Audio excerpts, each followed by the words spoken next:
This season's Premier League campaign is seeing all manner of players perform better than anyone could have expected. The likes of Anthony Robinson for Fulham and Chris Wood of Nottingham Forest are just two examples of these recent shining stars. But one player who isn't getting anywhere near the level of praise he deserves is Brentford and Cameroonian attacker Bryan Mbuemo, who, following his side's recent 5-0 demolition of Southampton, has moved up to joint third in the Premier League top scorers chart after picking up his 12th and 13th for the season during the match. And at a time when people were unsure how Brentford would respond to the loss of their Premier League all-time top scorer Ivan Toney, it's even more impressive to see how someone who last season who just picked up 9 goals for 25 games has already outscored that amount after just 20, while also picking up 4 assists in the process. But just how is Thomas Frank getting the best out of his side's new talisman, and how has he adapted his tactics and playstyle to best suit the former league attacker?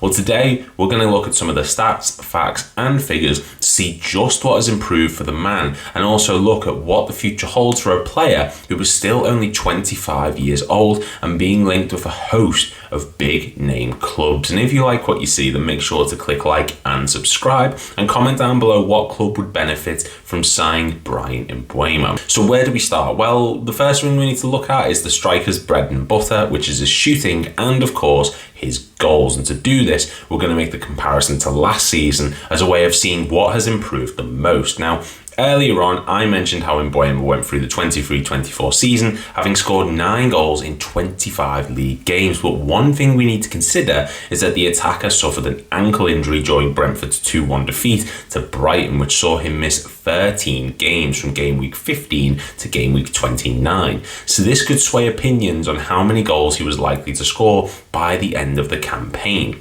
If we look at the ratio of what he was scoring and take away the injury, it was statistically expected that Bryan Mbuemo would have ended the 23-24 season on 15 league goals after the 38 game days, despite the fact that of the 13 games he missed, 6 of those were against the so-called Premier League Big Six, with him missing both league games against Manchester City, away days to Arsenal and Tottenham, and home fixtures against Liverpool and Chelsea. Now, if you look at this season, Mbuemo scored 13 goals in just 20 matches, having played the full 90 in all but one of them, that being the 87 minutes he played against Fulham back in November. And of those 20 games, he has played Liverpool, Man City, Chelsea and Tottenham away, as well as Arsenal at home, which means he's already played some of the toughest fixtures of the season and is on course to score 25 league goals if he continues on the current ratio he was producing. Now, what about the teams he scored against? Unlike a lot of Premier League attackers, Mbuemo has proven to have no issue scoring against these tough sides, as this campaign he's notched up goals against Tottenham, Newcastle, Chelsea and Arsenal,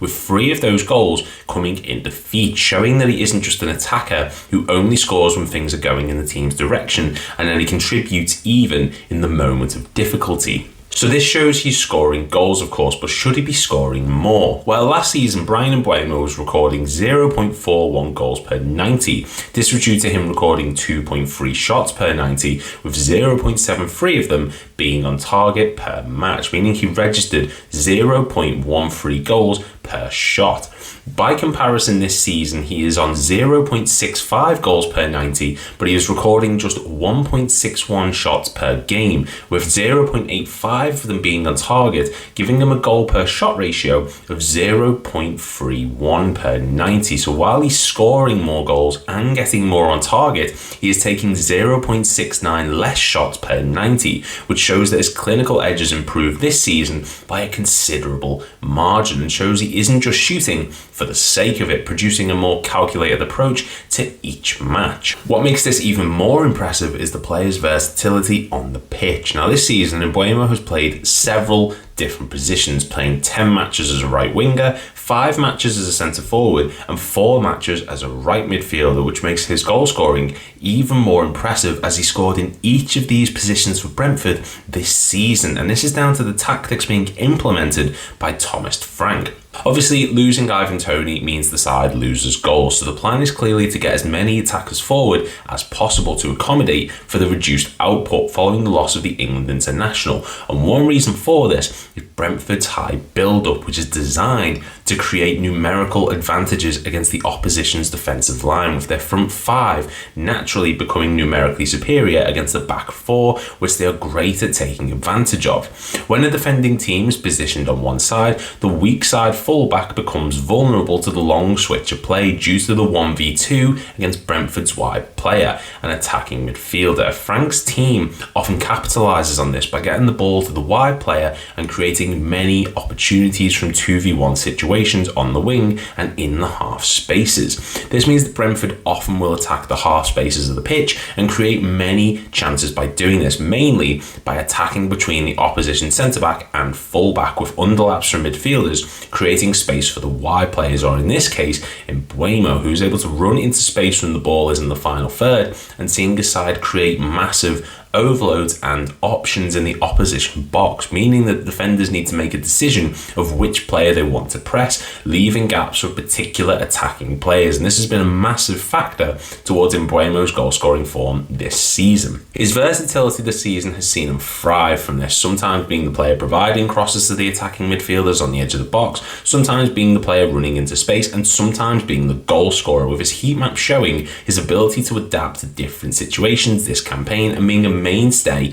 in the Brentford starting lineup. Now, if you look at the passing stats for Mbuemo this season compared to last, you will see his increased versatility on display even further, with the attacker recording more key passes, passes into the final third, passes into the penalty area, and progressive passes than last campaign. Not only that, but pass completion rate is 2.8% higher than last season, despite registering a higher passing distance on average. And he is also registering a higher successful short and medium pass completion rate this season. So it's clear that his shooting, passing, and versatility has improved this campaign majorly compared to the last. But as we know in the modern game, it's not all about attacking metrics. The modern game revolves around pressing and defensive acumen from every player on the pitch, including attackers, and Mbuemo is no exception to the rule. But how do his defensive metrics measure up by comparison to the rest of the league and the previous league campaign? In terms of his tackles last season, Mbuemo recorded just 0.69 attempted tackles, with him winning just 0.46 per 90 minutes. He also recorded 1.19 blocks, 0.32 interceptions, and 0.6 clearances. In a major contrast this season, the often right winger is picking up 1.4 attempted tackles, winning 0.85 per 90, is managing 0.4 interceptions, and also increasing his clearances by 0.85, giving him a total of 1.45 clearances per match, showing how Thomas Frank has not only changed him into a more attacking threat, but also a contributor to the Brentford back line, with his average heat map showing his positioning in the deep lying positions for Brentford, which has seen him assist this side and winning back the ball and getting them moving on the counter-attack, which we touched on earlier. So we can see just how important Mbuemo has become for Brentford this season, but that doesn't mean he's destined to stay at the Bees, with many clubs looking to acquire the attacker either in the summer or maybe even this January transfer window, according to multiple reports. But which club would suit him best? For me, two clubs spring to mind who are in desperate need of cover on the right wing position, who play an intense style of football which requires a lot of energy and a certain level of versatility and defensive acumen to suit the style they play, and those are Liverpool and Newcastle. Now, we'll get to Liverpool out the way early because it's obvious the club are just being linked with every right winger under the sun following the Mo Salah contract discussions that seem to be going on for an eternity, as well as having Federico Chiesa not quite being up to fitness for the Reds. And instead, we're going to focus on Newcastle, who have a severe lack of depth in their right wing position of the pitch. While Jacob Murphy's been in terrific form lately, seeing him register 3 goals and 4 assists in his last 7 matches, he still isn't a long-term solution for the club at the age of 29, and Miguel Almiron basically being as effective as fork in soup. No, it's clearly obvious the Magpies could do with some strengthening on their right flank, and under Eddie Howe, Bryan Mbuemo could flourish, with a major impetus being on pressing and looking for half spaces in behind to create goal-scoring chances for the likes of Alexander Isak and Anthony Gordon, as well as tracking back and forming into a 4-5-1 formation with a desire to press high and intense from the front, which would suit Mbuemo down to the ground. Newcastle have registered the 9th most shots this season, which is 7 places higher than Brentford, but have registered just the 13th highest shots on target, which is actually 3 places behind Brentford in 10th, showing that they need a more accurate target man at points who can finish their chances. And this goes back to what we said earlier about Mbuemo, who's taking less shots this season but is making them more accurate, holding Brentford up in this metric. Not only that, but Callum Wilson isn't getting any younger. No doubt with his current form, Alexander Isak will be attracting interest from other big sides across Europe, meaning that Newcastle are going to be in desperate need of goal output and someone who can manoeuvre across a multitude of positions to accommodate other players, and that is definitely Bryan Mbuemo. Overall, the lad is having a terrific season, and it's great to see someone stepping up for Brentford after the loss of Ivan Toney. Hopefully this continue and he keeps showing all the top sides what they could acquire in the future. And that's our video. Let me know in the comments down below, what do you think Bryan Mbuemo's next move should be? And please make sure to click like and subscribe, and I'll see you all in the next one.